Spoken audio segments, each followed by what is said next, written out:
Então, abra sua Bíblia aí comigo em Marcos, capítulo 8. Marcos, capítulo 8, do verso 22 ao 26.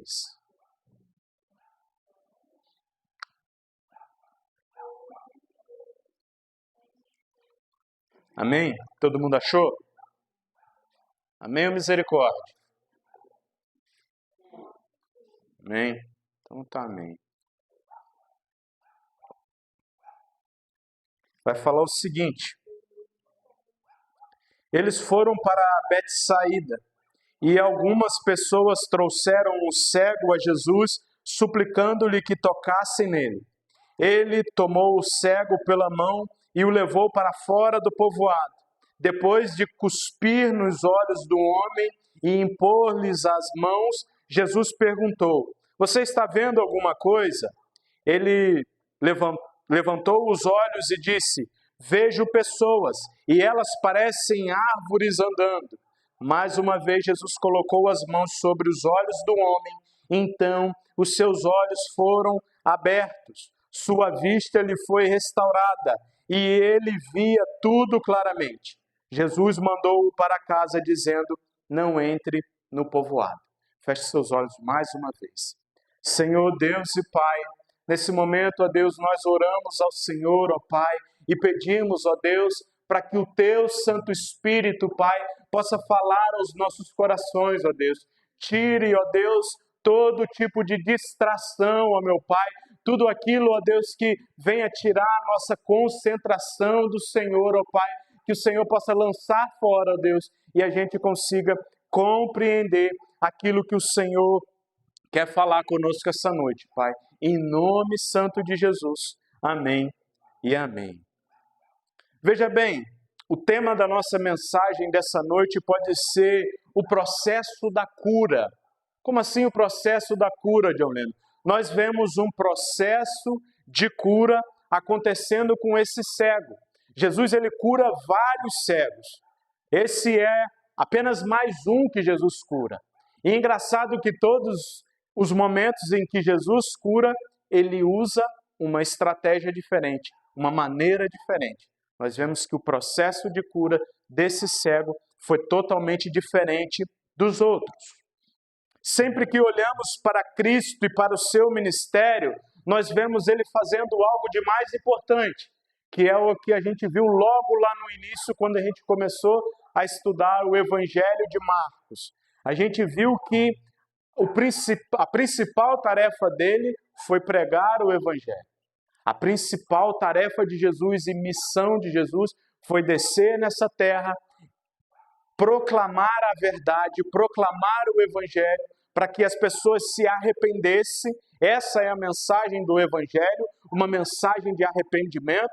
Se lembra quando os fariseus pedem um sinal para Jesus? E ele fala assim: olha, nenhum sinal será dado a vocês. Porque o sinal que será dado seria a sua morte e ressurreição ali na cruz. Aquilo de principal que ele veio fazer não foi apenas curar fisicamente as pessoas, mas curar espiritualmente.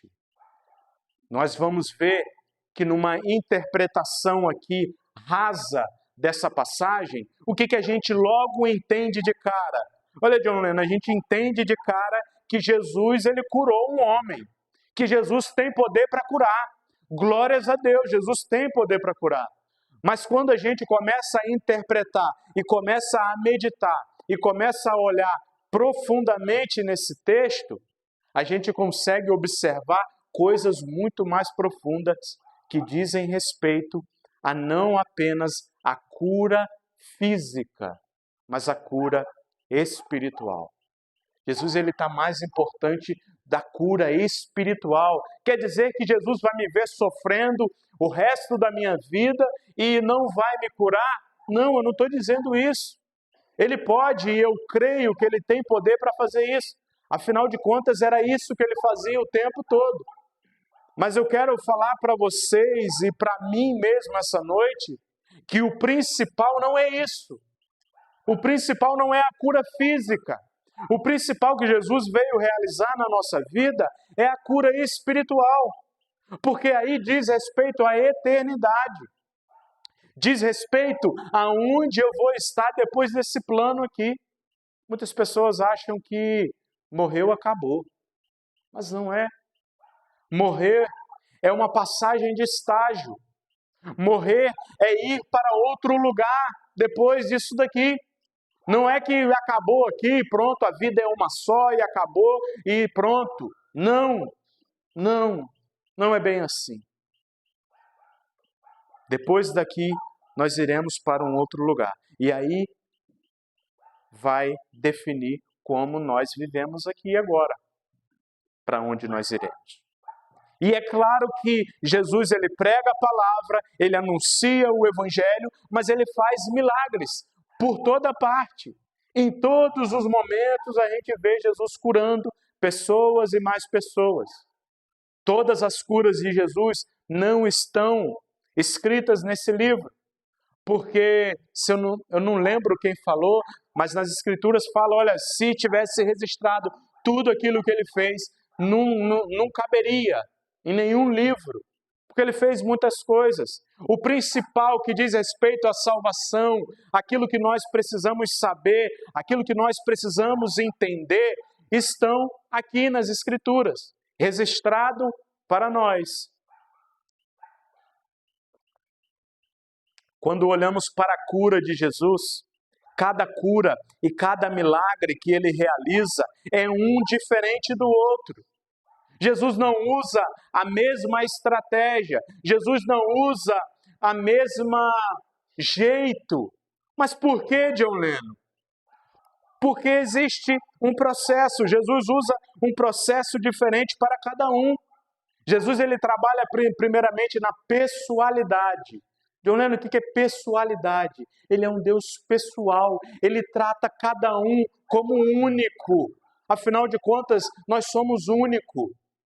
Olha só do jeito que ele nos criou, a impressão digital nossa. Todos têm impressão digital, todos. Mas olha só quanta gente tem no mundo e nenhuma é igual a outra. Deus nos faz indivíduos, diferentes uns dos outros. E ele nos trata de forma especial porque ele nos conhece por inteiro. Mas aqui nós vemos ele então usando um processo diferente para cada um. Talvez seria para que as pessoas entendessem que não era pelo realizar alguma coisa que a cura vinha. Vamos supor, se Jesus curasse todo mundo da mesma maneira, as pessoas iriam achar que era por aquele ato que a cura vinha, não pelo poder de Deus. Por exemplo, nessa cena nós vemos ele cuspindo nos olhos. Se fosse todos assim, as pessoas iriam pensar, não, ele cura e o jeito de curar dele é cuspindo nos olhos. Então é esse o jeito, então nós vamos fazer igual que vai ter cura. Mas não era. Não era pelo simples fazer isso ou fazer aquilo. Não, a cura não vinha disso. A cura vinha do seu poder. A cura vinha porque ele era de fato o Filho do Deus vivo. E é o Filho do Deus vivo. Então não é um ato. Olhando para essa cena, a gente consegue imaginar duas possíveis razões de que Jesus ele cura de forma diferente. E desse homem fez isso. Primeira, para que o povo não pegasse aquele ato que ele fez e aplicasse, como se aquilo curasse. Apesar de que a gente olha para as igrejas hoje, e muitas igrejas, muitas pessoas estão usando desses artifícios falsos, para inventar uma cura que não é realizada. Quando a gente olha para a igreja, a gente vê isso. Muitas igrejas fazendo isso.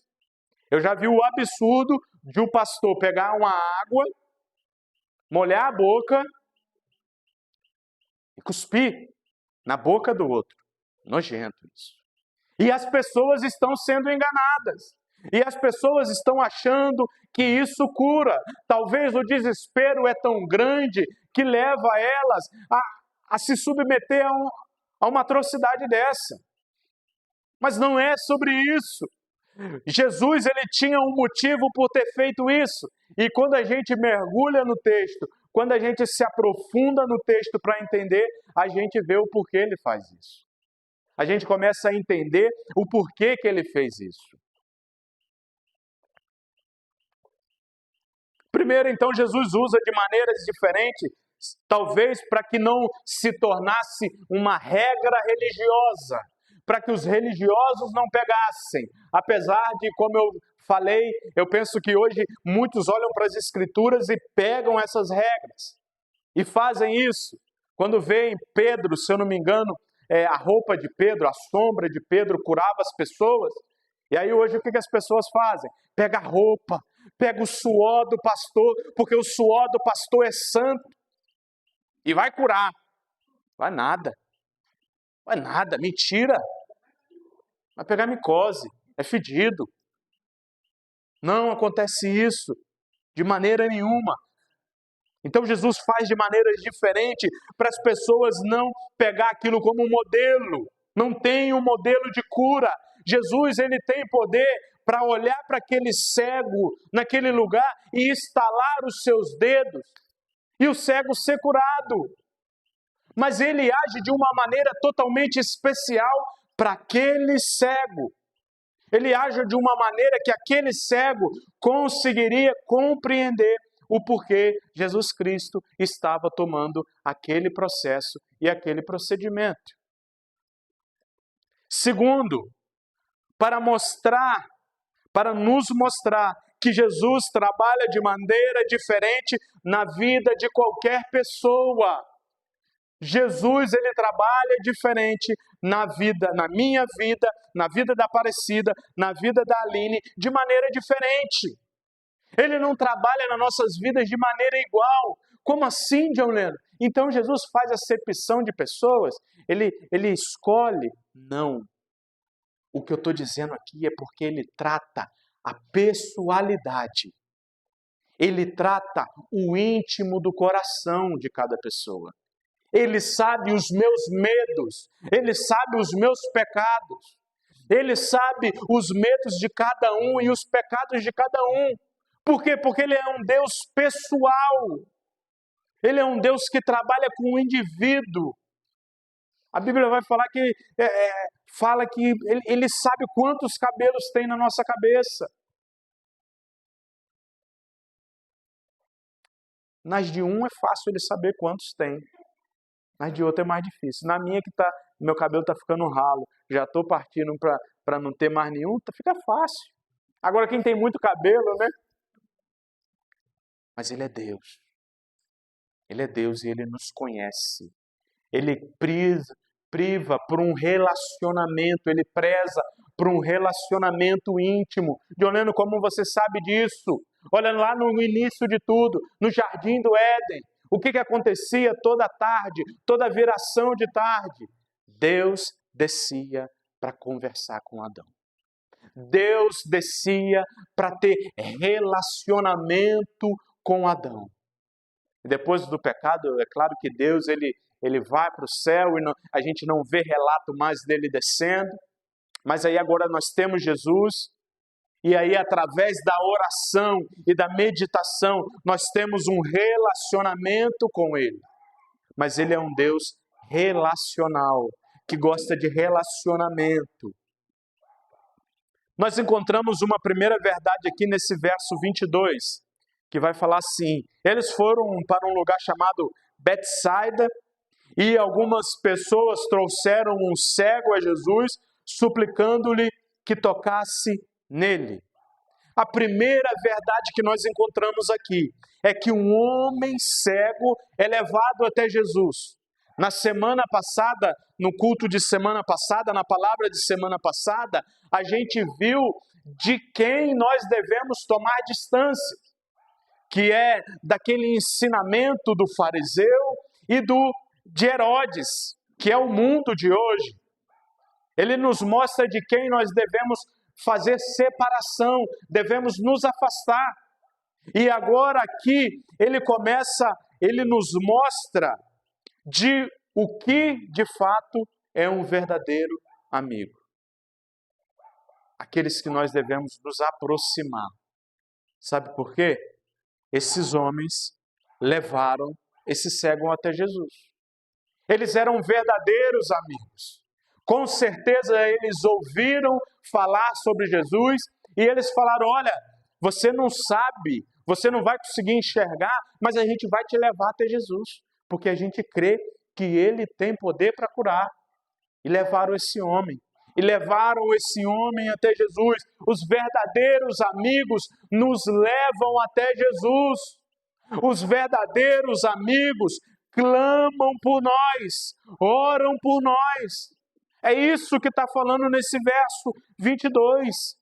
Eles levam esse homem até Jesus e chega lá, fazem o quê? Suplicam-lhe. Em outras versões, fala que eles clamam a favor daquele homem. John Lennon, aquele homem era cego, ele não era mudo, ele poderia falar. Ele falava, a Bíblia não fala nada que ele era mudo. Então, a gente crê que ele falava. Mas olha só a atitude desses amigos. Chegam até Jesus e não apenas levam aquele homem, mas clamam e pedem a Jesus para curá-lo. Porque eles sabiam que Jesus era o único capaz de curar aquela enfermidade. Nós notamos que esses amigos não apenas levam então esse homem, mas eles suplicam a Jesus, porque eles sabiam que Jesus tinha poder para curar. Duas coisas interessantíssimas são ensinadas só nesse verso. Que a primeira é: precisamos estar perto de pessoas que nos levam até Jesus. Precisamos estar perto de pessoas que oram pelas nossas vidas.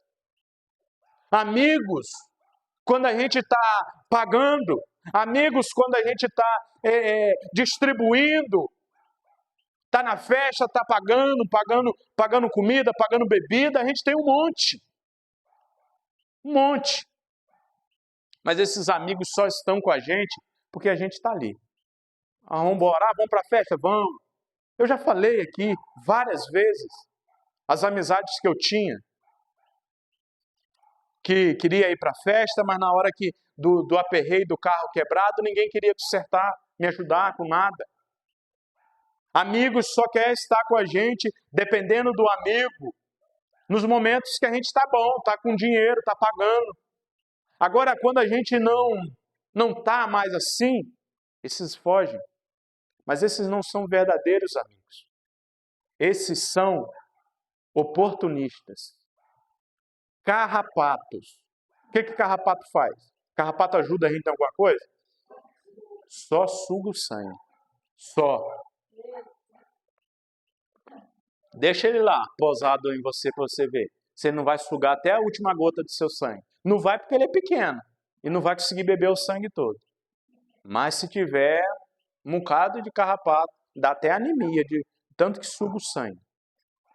Só suga. E aqui Jesus mostra verdadeiros amigos que não estavam se importando se esse cego tinha condições ou não. E com certeza o cego não tinha condições, porque ele não trabalhava, porque não tinha como trabalhar.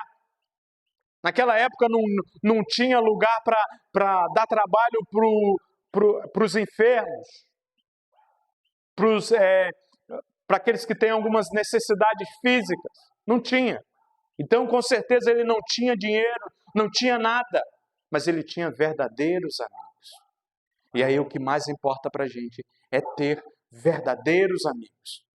Verdadeiros amigos é aqueles que olham para a nossa vida e se a gente estiver errando, se a gente estiver pecando, fala: ô fulano, faz isso não, é errado, é pecado. Ei fulano, vamos para a igreja, esse cantor orando por você. Esses são os verdadeiros amigos. E é desses que nós precisamos nos aproximar. Agora, o segundo, se você precisa ter bons amigos, você precisa também ser um bom amigo. Porque a gente pensa muitas das vezes só: vem a mim, eu preciso ter bom amigo, mas eu sou um péssimo amigo. Eu vejo meu amigo ali e tô nem lá, não ajudo. Precisamos ser bons amigos. Precisamos ser pessoas que levam até Cristo, que levam pessoas até Cristo, que oram por pessoas. Há um tempo atrás eu lancei um desafio aí, de você carregar uma pessoa para Jesus. Quem se lembra? Quem carregou uma pessoa para Jesus? Amém. O desafio está lançado de novo. Carregar uma pessoa para Jesus é orar por ela, é chamar ela, é evangelizar ela, é orar por ela, apesar de parece que a pessoa não está aceitando. O evangelho não pode ser de egoísmo, aonde eu encontro a Cristo, encontro a vida eterna e não quero compartilhar isso para ninguém. Adilene, mas eu tenho vergonha de falar. Aí eu sou vergonhoso. Vergonha por quê? Aposto que quando era do mundo e era da festa, não tinha vergonha de arrastar uma chinela, de fazer um monte de coisa. Pisadinha. Agora, vergonha de compartilhar que você encontrou aquele que te trouxe esperança e te trouxe a vida. Não dá. Não dá. Tem uma frase que fala, olha, se você está caminhando para o céu, mas não está preocupado em levar ninguém com você, você não está caminhando para o céu. Porque o céu não, o Evangelho, Jesus Cristo, não é egoísmo. Não é só pensar em si próprio. Não. Esses amigos desconhecidos nos ensina que nós devemos levar pessoas que estão cegas espiritualmente até Jesus. Existem pessoas que não conseguem enxergar espiritualmente e precisam ver que Jesus é a única solução. E esses amigos desconhecidos, porque a Bíblia não fala o nome deles, nos ensinam que nós devemos levar pessoas que estão cegas espiritualmente por esse mundo, pelo fermento de Herodes, pelo fermento dos fariseus. Nós devemos levar essas pessoas. Se você estivesse vendo aqui um grande penhasco e tivesse um monte de cego caminhando para o penhasco, você não iria gritar com eles, alertar, empurrar eles para não cair no penhasco? Sim ou não? É essa cena o Evangelho. As pessoas estão caminhando para a morte. As pessoas estão caminhando por sofrimento eterno. E a gente não consegue alertar. Precisamos ser esses amigos que alertam, que levam e que oram por essas pessoas. Nós não curamos, nós não salvamos ninguém, mas nós conhecemos aquele que tem todo o poder de curar e salvar. Nós conhecemos aquele que tem todo o poder de transformar as vidas. Esses amigos sabiam que Jesus tinha todo o poder de transformar a vida daquele homem cego. Por isso que eles levam esse homem até Jesus. Por isso que eles pegam esse homem e levam no caminho até Jesus.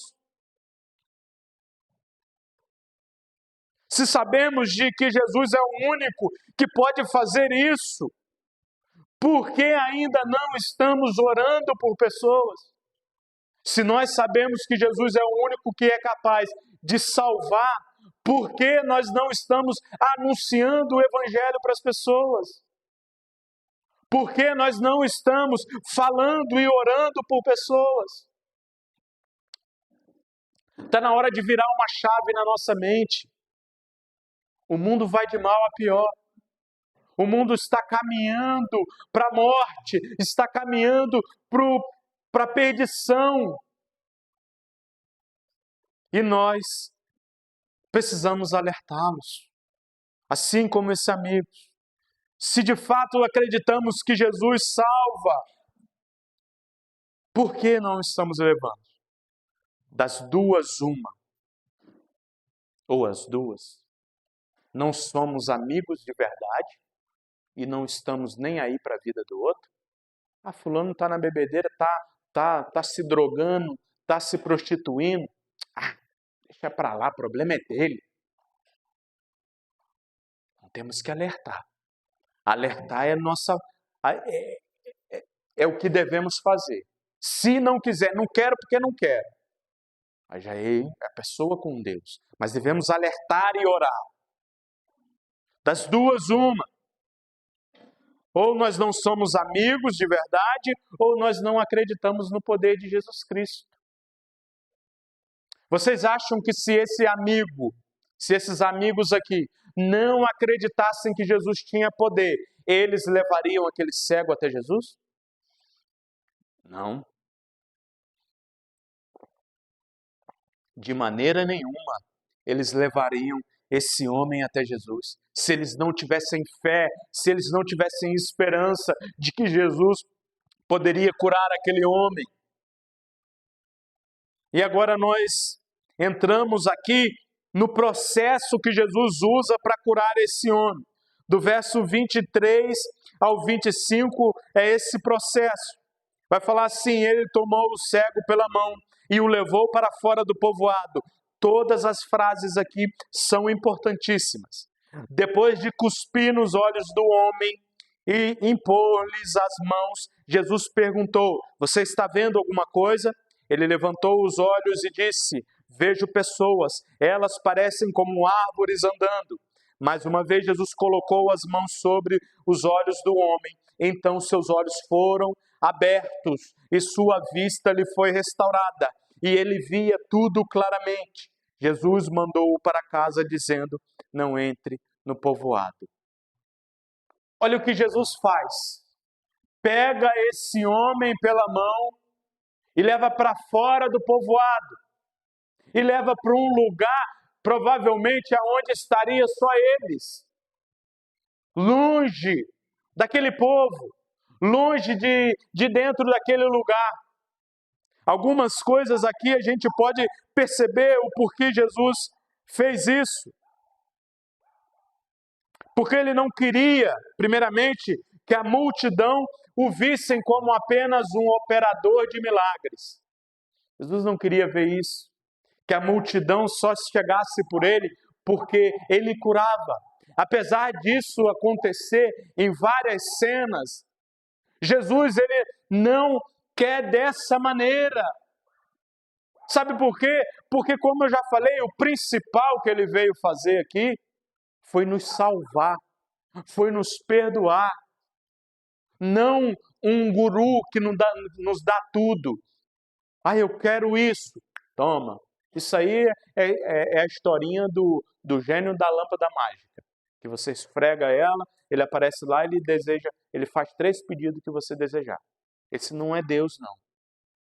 Esse é uma historinha que tem de criança. O Deus, ele não pensa nisso. Não é o guru que vai te dar tudo. Mas o principal, que é a salvação, ele já nos deu. Então ele tira daquela multidão para fazer isso. Apesar de curar as pessoas, a sua missão era morrer na cruz para a remissão dos pecados e a salvação. A tarefa de Jesus era algo muito maior. A tarefa de Jesus não era apenas curar o corpo, mas curar o espiritual. Por isso que a cura de Jesus aqui, ela é muito mais profunda do que apenas ele ter poder para curar. É muito mais profundo o texto. Curar fisicamente. Ele quer nos curar espiritualmente. Espiritualmente nós estávamos cegos. Espiritualmente nós não conseguíamos enxergar. É essa visão que ele quer nos curar. A visão espiritual, para conseguir enxergá-lo de fato. E ali com aquele homem, Jesus mostra que ele é um Deus pessoal, como a gente já mencionou, que é um Deus que se preocupa com cada pessoa ao pegar nas mãos. Jesus mostra isso quando alguém pega alguém pelas mãos, mostra a pessoalidade. Quando alguém cumprimenta alguém na mão, mostra, opa, ele veio até a mim e me deu a mão. É diferente do que eu chegar, opa, meu povo. Agora se eu chegar, opa, é diferente. Jesus mostra a pessoalidade. Jesus não chega, opa, meu povo. Jesus chega, Aline, eu te conheço. No profundo do seu coração. Aparecida, eu te conheço. Paraíba, eu te conheço. Suzy, te conheço. Raimundinha, Rita e todo mundo que está aqui. Ele conhece pessoalmente. Ele sabe o que a gente pensa quando a gente deita a cabeça no nosso travesseiro. Ele sabe as inquietações que só nós sabemos. Muitas das vezes nem a nossa esposa ou nem os maridos sabem o que passa na cabeça um do outro. As inquietações. Mas Deus, Ele conhece intimamente e profundamente.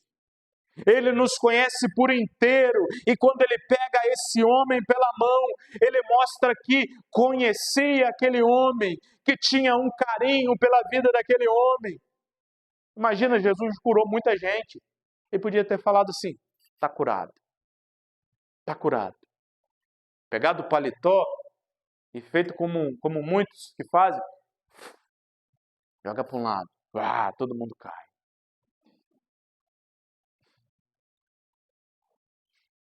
Ele tem poder para curar o homem, da maneira que Ele quiser, mas Ele mostra pessoalidade, Ele mostra que estava ali pela causa daquele homem, com compaixão.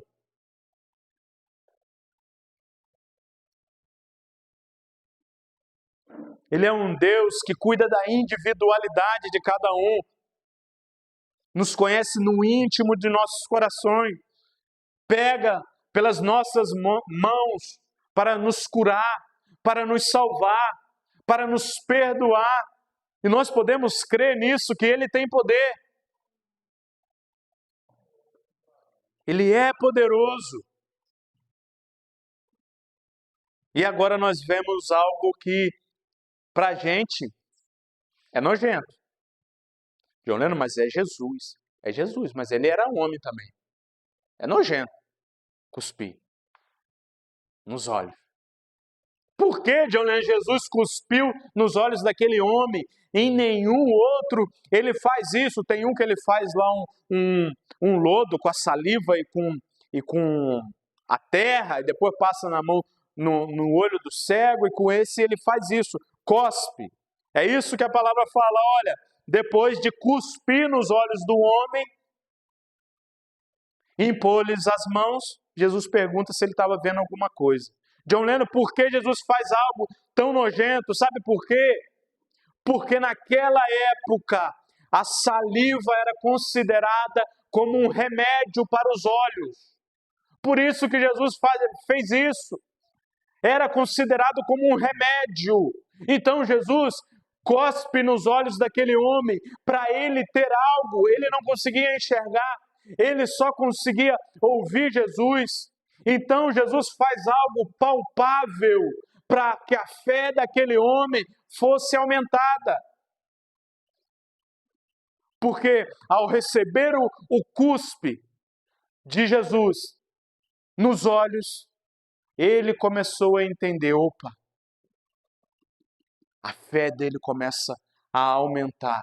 E o cuspe ali tinha essa tarefa, então.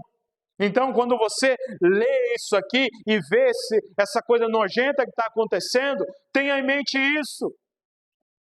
Jesus não fez isso como desprezo. Na nossa cultura, é desprezo. Na nossa cultura, é a pior afronta. Cuspir no rosto de alguém. É a pior afronta na nossa cultura. Mas naquela cultura lá, dizia, era algo medicinal.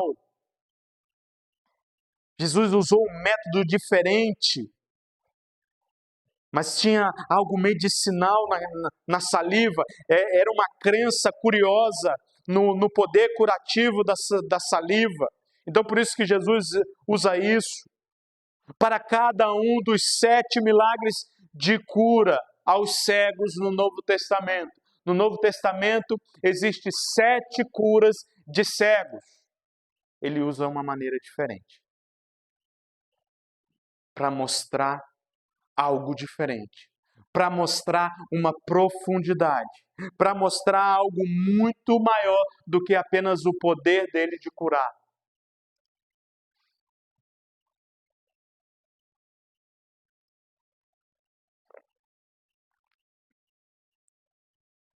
Mais uma vez eu repito, para que você saia daqui nessa noite com isso em mente. Jesus conhece cada pessoa de forma única e cuida de cada pessoa de forma única. Ele é o único que te vê quando ninguém mais te vê. Quando o seu esposo, ou você que é casado, ou a sua esposa já dormiu e você ainda está de peteca de zóio aberta, olhando para o telhado. Ele sabe, Ele conhece cada um de nós e sabe aquilo que nós clamamos a Ele no silêncio da noite. Ele nos conhece e nos trata de forma individual. A cura desse homem foi progressiva, enquanto a dos outros cegos foi feita de forma imediata e perfeitamente. Como assim progressiva, John Lennon? Jesus vai, cospe, e aquele homem, quando abre o olho, Jesus pergunta: você está enxergando? Ele fala: não estou vendo bem não, estou vendo os homens como se fossem árvores caminhando. A vista dele estava embaçada. E, John Lennon, então Jesus falhou na cura dele. O poder de Jesus estava pouquinho ali nessa fase, porque ele já tinha curado muita gente. E aí, a energia dele já estava pouca. Aí ele curou só um pedacinho. Vocês acham que Jesus é um Deus assim? Que a energia dele acaba? Glórias a Deus que não. Glórias a Deus, a energia dele não acaba, é porque ele queria tratar algo profundo com aquele homem e com nós nessa noite. É algo profundo, muito mais profundo do que apenas uma cura. Certamente Jesus usa esse método para ensinar algo profundo para aquele homem e para nós. Primeiro, todos nós estávamos cegos. Como assim, John? Não enxergo desde quando nasci. Cegos espiritualmente. Nós não conseguíamos enxergar a verdade do Evangelho. Talvez muitos de nós até zoava dos crentes. Olha lá vai o Bíblia, lá vai o não sei o quê.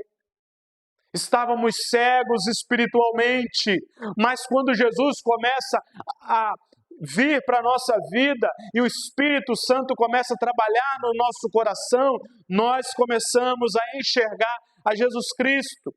Nós começamos a enxergar a luz que veio nos iluminar. E essa luz é Jesus Cristo. Porém, a nossa visão ainda é parcial. Nós não conseguimos enxergar totalmente a glória de Deus, assim como aquele homem. A primeira vez que Jesus faz isso, ele não consegue enxergar totalmente. Não era porque o poder de Jesus estava fraco, era porque ele queria ensinar algo para nós. É porque ele queria ensinar algo para aquele homem. Que chegaria um momento da nossa visão ser restituída por inteiro. E quando vai chegar isso, John Lennon?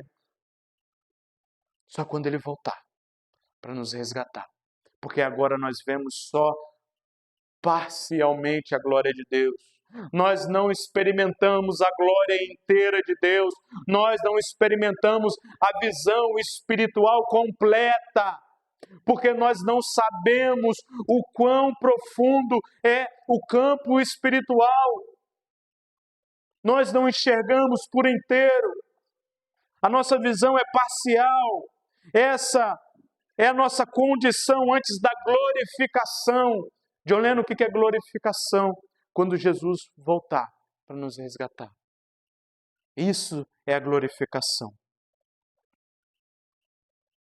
Romanos 13, Romanos não, 1 Coríntios 13, no verso 12, vai falar isso. Nós enxergamos agora de maneira parcial. Nós enxergamos agora meio que esse homem estava enxergando apenas árvores andando. E a terceira que nós vemos aqui é a perfeita visão. Essa é a condição quando estaremos com Cristo. Aquele homem estava com Cristo e ele tem a sua visão física restituída por inteiro. E vai chegar um dia que nós teremos a nossa visão espiritual restituída por inteiro. Quando, John Lennon? Quando Jesus voltar para nos resgatar.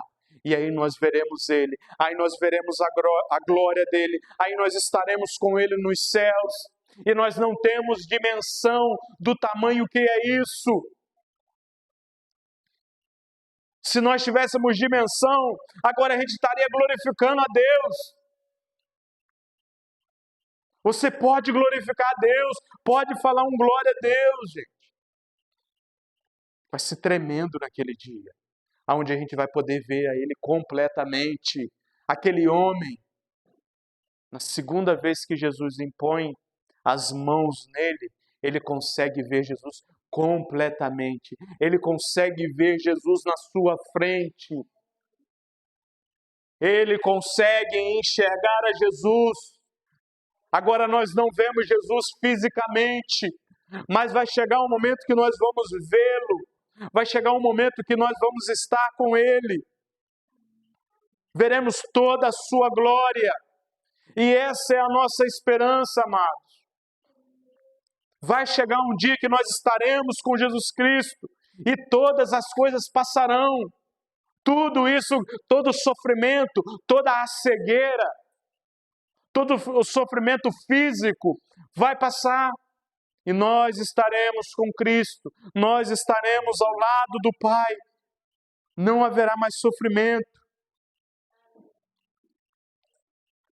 Olha só Apocalipse para a gente encerrar. Eu adoro esse texto.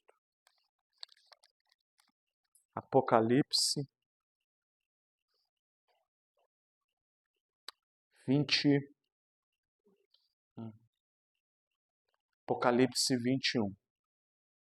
Para a gente encerrar. Presta atenção de como será quando nós estivermos a nossa visão espiritualmente toda restituída, quando nós estaremos com Ele. Presta atenção. Então eu vi, isso aqui é João falando, vi novos céus e nova terra, pois o primeiro céu e a primeira terra tinha passado, e o mar já não existia.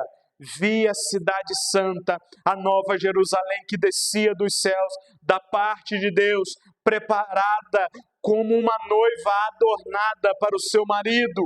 Ouvi uma forte voz que vinha do trono e dizia: agora o tabernáculo de Deus está com os homens, com os quais ele viverá. Eles serão os seus povos. O próprio Deus estará com eles e será o seu Deus. Agora preste atenção no verso 4. Presta muita atenção nesse verso. Ele enxugará dos seus olhos toda lágrima.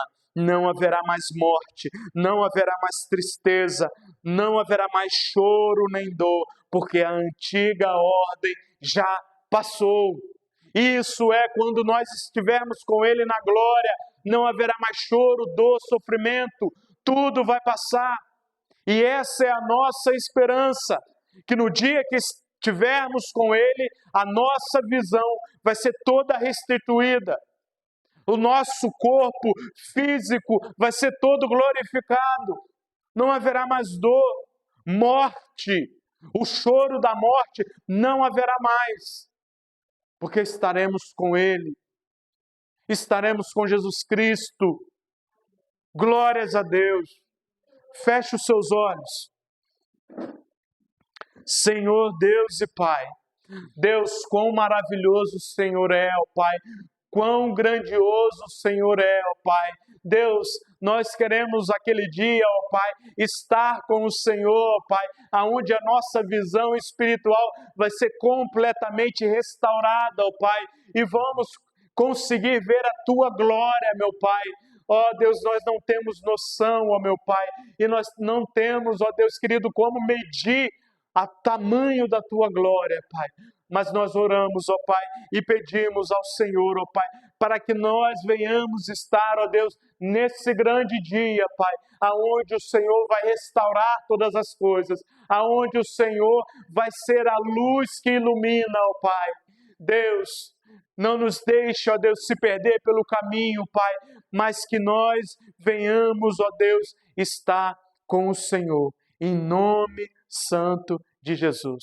Amém e amém. Sabe o que o verso final fala depois?